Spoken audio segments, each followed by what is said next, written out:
are live. This is Channing Humphrey, the Semi-Pro Live for another edition of Big 12 Business.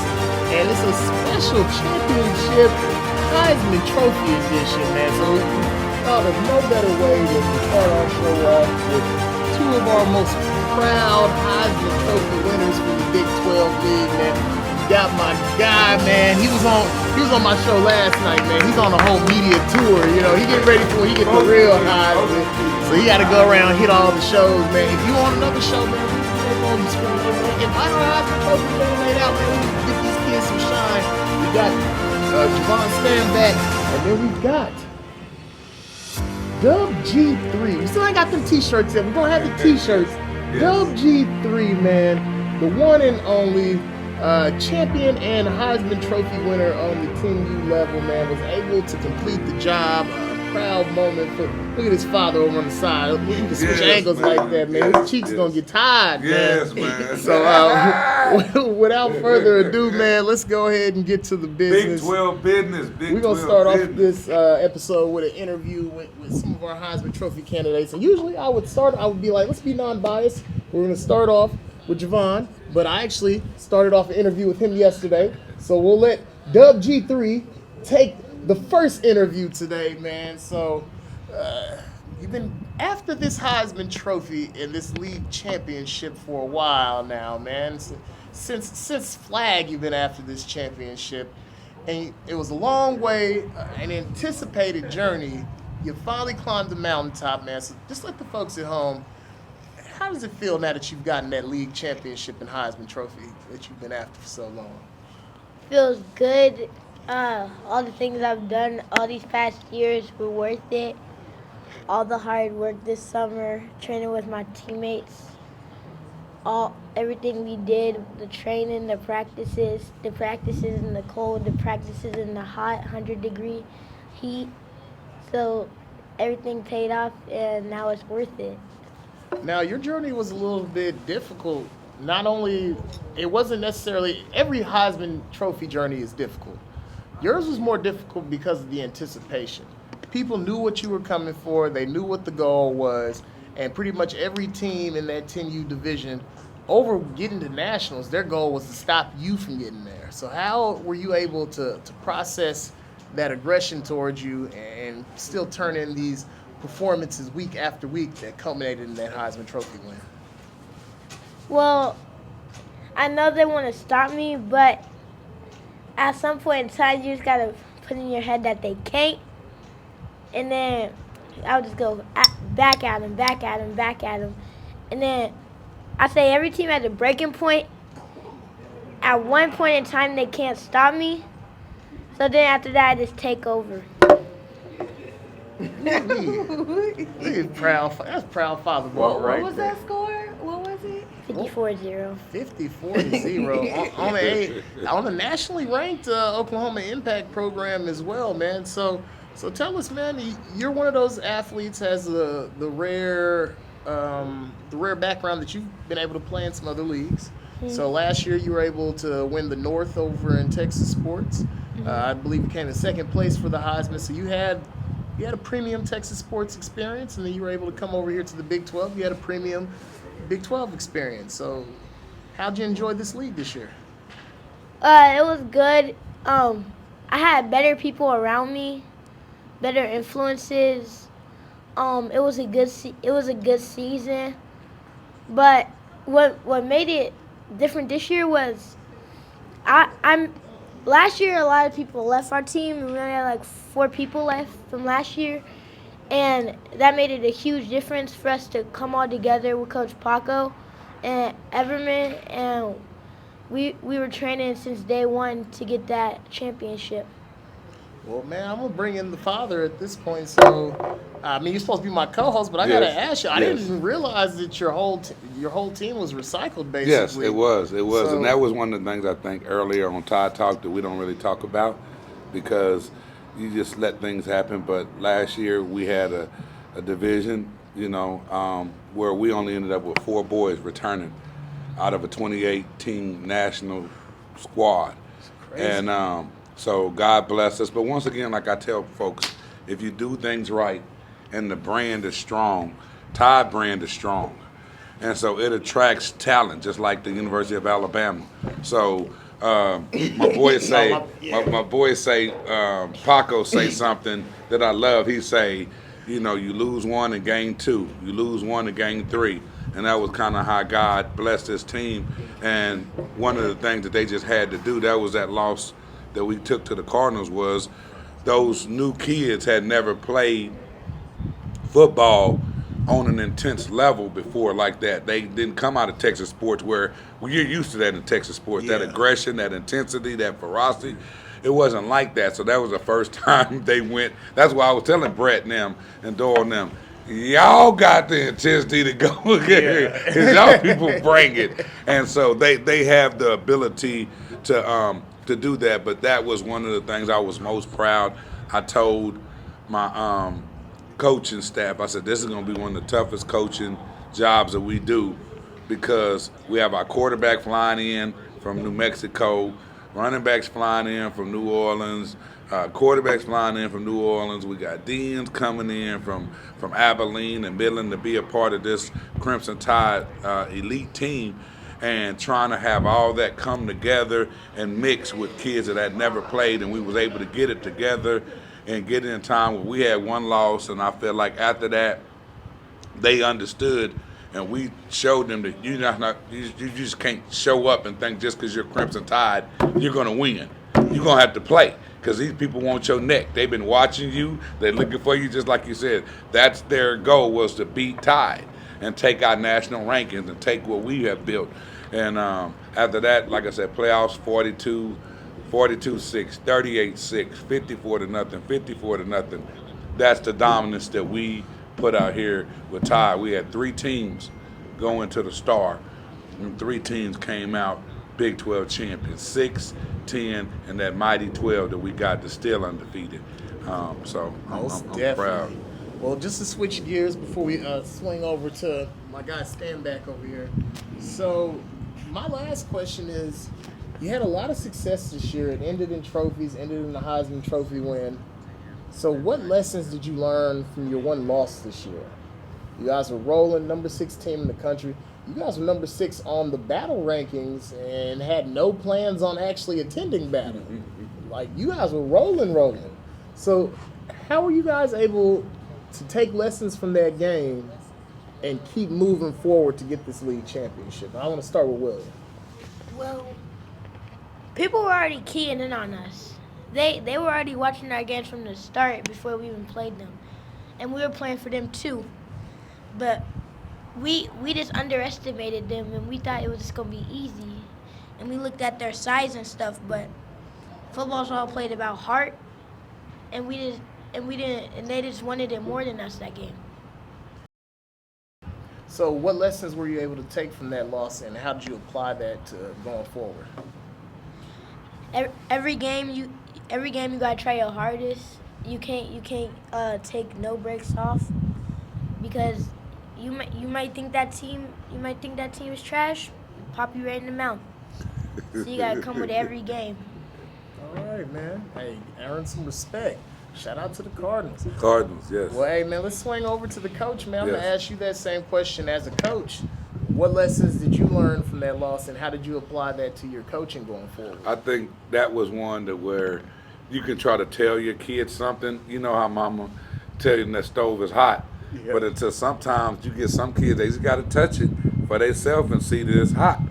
And I told them, like, we've been telling them, but when you've been dominating folks and making people tap out and making people quit, and every week it's 40 to nothing, it's hard to try to tell a kid, you know, that it ain't gonna happen to Every them. week. Sometimes it had to happen to them, and it had to happen to us too, because as coaches, it were things that we needed to tighten up on, that we needed to do too, that opened our eyes, that we were able to tighten up and go on through, and like I said, win, and we feel very good about going to nationals and where we gonna be and what we gonna do at nationals. So. All right. Well, hey, man, it's time to switch gear. We got our Tide Talk section for the day. We're going to swing on over here. It's time for the elite chaps to get they shine. Now, we got my dog, man, Javon Stanback. He was on that nationally ranked, much acclaimed 9U Fort Worth Elite Chaps team. They're poised to make their first national run, going off to the big stage, man. So we touched on some subjects yesterday. So, man, I just want to go back with you, man. What? I know the season didn't turn out the way that you wanted, but despite it not ending up in the 9U championship game, the fact that the other coaches in this league thought that much of you as an athlete, that you were still chosen the most outstanding player on the 9U level, what does that compliment mean to you? A lot. All right, man, all right. So, outside of winning this championship, man, what are some of the lessons that you learned from this season? You can't win every game. Some games you have to lose, and it'll teach you a lesson to go even harder next time you play them. Most definitely, man. Most definitely. So, this is, in case you guys weren't familiar, we did mess up his name. This is the dapper gentleman who showed up with those Cartier encrusted, diamond encrusted frames. You have the frames today.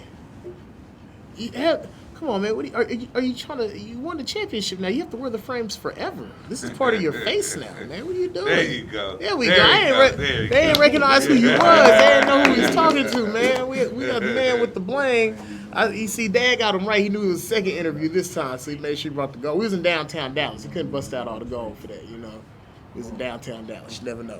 But anyway, man, so let's elaborate, man. So what do we have to expect from you and your team in Nationals?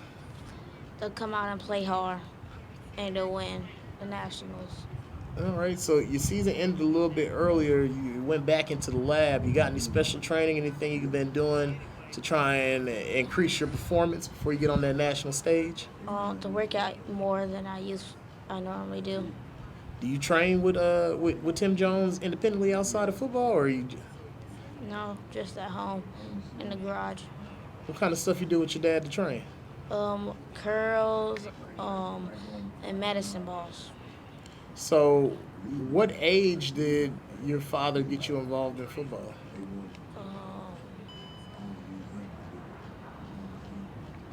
First year. Is you 5, 6, 4? So you were a 4-year-old playing 5U flag? So you always been an overachiever. So as someone who's been an overachiever for a long amount of time, how have you been able to maintain your level of performance over the years? Because after, the first year you do it, they're like, all right, he might have been a one-off. But after you do it year after year, teams are gunning for you, coaches are making game plans for you. How are you still able to come out on top despite everybody planning for you to make your impact? By using my vision on the field and my speed. Okay. Well, hey, man, let's talk about your family. So, I'm not going to say where you live, but what's your family look like? Who you live with, man? You got any brothers, sisters? Yes, I have brothers and sisters. Let's get some names, man. Aiden, Jordan, Carter. And then my sister is Faith, Nevaeh, and Janiyah. Okay, so y'all deep over there. Are you the best athlete in your family? Yes. I don't know, man. You didn't say, look, I see Bob over here. Listen, can we swing over to Bob? Bob's over here. So, all right. Maybe you don't want to admit that you're not the best athlete. Who does your mom think is the best athlete in your family? Jeremy, easy. Ooh. Mom, where Jeremy play at? You be our silent voice in the back. Jeremy is dad. Yo, Jeremy is dad? Oh my God! He's like, but I got the Heisman, mama. Let's talk about his dad. Like, You talking about your dad? Mama? I was like, dang, man. Y'all have a great relationship, because I don't know if my wife would just give me the best athlete in the house. Oh, no, man. I seen you play. You didn't get all pancakes. Dre gets all pancakes. Like, all right, man. All right. So, all right, man. Shout out to Jeremy. He big dog in the house. All right, man. So, she said Jordan, though. You said Jordan, correct? Jordan. So, is he a football athlete as well, or is he? Played back from when they went to Florida and they won state, but he stopped playing, became a scientist, but now he wants to jump back into football. He about the same size as Javon. How old? He's what, 7? Oh, 8. okay. He just turned 8. Yeah, he just turned 8. They the same size, and he got that speed just like Javon. So I think he gonna gun for him. Uh-oh. So you got you got your brother on your neck. And you know what? He the age he can play 9U too. All right, man. So so it's a good chance that we'll have another stand back with a Heisman Trophy. We just don't know if young Javon will be sitting here next year. But he'll still have this last name here. You know, that's what the odds are. But nah, I'm playing with you, man. You'll be back. He took a year off. It's gonna have to be the year after next before he can catch up to you. But all right, man. So tell us about the Fort Worth Elite Chaps, man. We didn't talk about you. We got on your family life, man. Tell us about this amazing program that has gotten you to this point. It with was brothers. fun. It was fun. What was the funnest part to see? What do you like about being a chap? We'll do Oklahoma drills, you know what I'm saying? We'll just run. I like to pop sun and I'm faster than the other kids. That's what I. Only half of that sounded fun. Oklahoma drill, you said running, and I was like, what are you talking? That we not on the same page. But all right, man. He like running. All right, man. So Fort Worth Elite Chaps, you guys are making your national run with Pinnacle this year. Also, let's swing back over here. We got William, 2 Heisman Trophy candidates in the house today. Now, I'm going to go ahead and let you guys go because we're going to move on to our next segment. It's been great having these 2 prestigious champions. Javon, he's going to continue his tour. So, hey, man, it's a couple other media guys out there with Zombieland. I think he needs a video. Yes. We got 35 North, man. I know he's south, but, you know, hit him up, man. He's a great athlete, a great player, a great ambassador for the league. Make sure you get as much glory and as much praise off of this because I'm a fat guy. I'll never have one of these. This is as close as I'm going to get to it, man. And William WG3, we got league champion, still on the grind. T-shirts will be coming soon. T-shirts coming soon, Yes. and we'll get a chance to see him next. You guys have any tournaments popping up? No, we ain't doing it. We getting ready for nationals. They getting ready for nationals, Yeah, so we're trying to go that's in win like the 2 league. weeks, right? So they got 2 weeks. We're trying to get ready. So we'll see him on stage at Pinnacle, and we'll be right back. We'll be right back after a short break. We'll see you guys in a couple of seconds on Semi Pro Live Big 12 Business.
are back. Channing Humphrey, and I got the rest of the gang in the house. Now, we're going to take some time to introduce some people on this next segment because these are going to be some reoccurring members with our program. So, over here to my left, I'm going to let the man introduce himself. Oh, y'all know we got to. We got big do it like trophies this with right the here. brains. Come on, man. Listen, this man, once again, I'm going to give y'all the lowdown. This man right here is none other than himself. Mr. I take kids that people don't want, that people leave alone, that people don't think got it, and I turn them into champions. Mr. I didn't win a game a year before. Now I'm sitting at the top of the rankings and the top of the charts. Mr. They don't believe in me, but I go out here to these national tournaments and win championships, and I'm going back again. Mr. Tuna! There's a big Tuna. What's going on with you, Tuna? What's up, fella? What's going on with you, boss? Man, just sitting there enjoying everything. Yes. Enjoying that star. Yeah, that's stuff. Oh, we can get on it. We got one more over here. Over here, y'all. We have none other than the Mr. I Got a Ring. He probably got all the Texas sports rings, maybe than one. His son has won the Heisman Trophy. This man has won YMC Battle. This man is a dear friend of mine. He's competitive. He's the O-line coach for the #1 team in the nation on 10U. They're headed out to represent the Metroplex. One thing about me and what we do, and you know, we're most definitely about kids in the Metroplex for sure. And one thing that he know, I always told him, I said, I make him crack up laughing because his son was on Tide before he went to the Wolverines. And I said, we all would have tried to go win #1 spots, and then William just couldn't go because we built Tide, so they couldn't leave. So it wasn't no options for him and Ellis. They had to be here to build what we got. But they went over there, and he's done a great thing, and he's a great coach. And his son, the proof is in the pudding. His son is an elite athlete at wrestling, basketball, and football. Give it up for KT Moore, y'all. Appreciate you, bro. Appreciate you, man. You know what? I've seen you a couple of times. I never knew you was the lineman coach. Oh, yeah. We're going to have to really chop it up, Yeah, man. Hold yeah, up, man. You know, these goons my son be looking up to. All right, man. I give you a little bit more respect, man. Raise some killers. Then we got it, the Clipper Man. This is my Clipper Man right here, see? The reason why I call him the Clipper Man, because Tavar got to shave his eyebrows and his mustache. And I need that done. I need the No, we do pictures. shave, man. We You need said you was gonna we wax did. them so you We can gonna keep wax it. it so we keep So it. you can keep the mustache. Somehow, whatever, it need to come off. We need action on that hair on his face. Damn. Oh, I already, we need action. Just don't let him give you no puke. We need action. He was nowhere to be found after You need the some game, nerve. man. You went there and out. We need some action. Tavar, You see it. if anybody seen Tavar, anybody can find him, let him know. He missing. that we are looking for him. Yeah. We got some stuff for him and Coop. We got y'all some flowers. Look, man, he trying to hold on to that mustache. He ain't gonna be able to buy beer after that, man. Chill out, man. Anybody seen Tavar from NDU? Have you located You know him? where he is. His organization went 0 for 3 because we're not gonna count the other Man, game. they won the game. No, that don't They count. have one of these crystal footballs. Tavar, What I it do is, have man. your flowers, but I need that mustache and them eyebrows. You ain't got no eyebrows. Damn. And Coop, That beard. it got to go.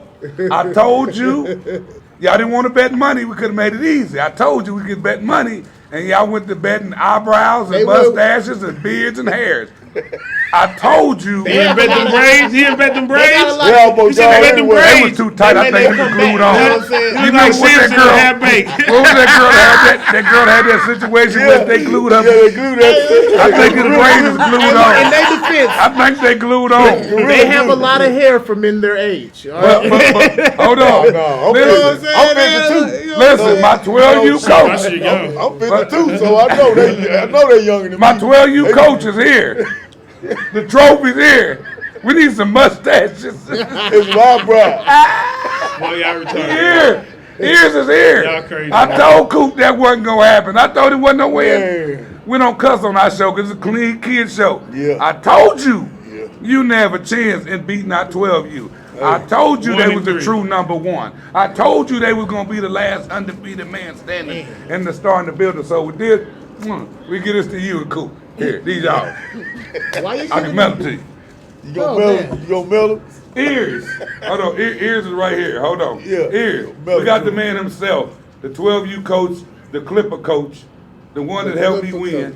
The reason why I was so confident. Give it up for him. Show this beautiful trophy and his ring. I kept telling them why I was so confident. Forgot about Anybody as the passionate as he is, they wasn't losing. And he sure wasn't losing the Coop. You forgot his quarterback on the Heisman. And we got the Heisman quarterback. Yeah. What you want to say, Coach? What you want to say, man? He said it. What you want to say, man? I told him. I tried to tell him though, but he kept telling me green. I kept saying cool. And for you too, Pat, we heard you on the show last week. You did not pick us. Montana was 0-3 against us, Pat. We heard you. He was being non-biased though. That wasn't about the B-Town Eagles. That's really how he felt. That's really how he He felt. did not pick Tide 12U, Yes. and he lost. So y'all, They this, lost. this is what we're gonna do. We're gonna start with the recap of the star while we're going, cause we feeling real good. It's such amazing, y'all. That star, that was one of. If we have any footage of that thing, I love doing that. If they have my vote, we doing it every year. It was wonderful. That atmosphere out there when they had the watch party, and they had all those people just. They was sit- grilling hogs. They was Whole whole hogs. hogs. The whole Flex. thing. Flex. Yeah. Flex, Tavy, Rob them tongues, yeah, man. Flex had whole hog, two of them. They were doing whole hogs out there. They tailgated for real. Yeah, they did it, man. But we gonna do it next year. We gonna have some ribs. We gonna have some pork chops, No, some I'll ribs, be and links, and we gonna be. look. We finna get live next year too. Hey, you about to get a brisket, bro. They got a whole pig. How you gonna come out here with trying some to pork catch chops? They come from the pig. We gonna have. We They gonna had have. the whole Trust me. pig. We gonna have the brisket, ribs, legs. Don't listen. Hold on, and don't think we won't have no whole hog too. We have a whole hog. We ain't tripping. We country. Say we a country too. Don't think we ain't got no hog. We eat everything Hey on the man, pig too. I'm looking We at ain't your tripping. I'm looking at your Rolex. I'm pretty sure you can get a hog if you really want to get one. You know what I'm saying? A whole Yeah, we what? gonna get the whole They hog sell them too. somewhere. But the star was such an amazing thing, and to start off with the Heisman show, I gotta give it up for y'all, your wife, and you. I mean, just the best semi-live, bro. Well, I'm clapping for my wife, not myself. But that Heisman ceremony was one of the most beautiful things I'd ever seen for kids, and that was my vision when we was talking about the Big 12.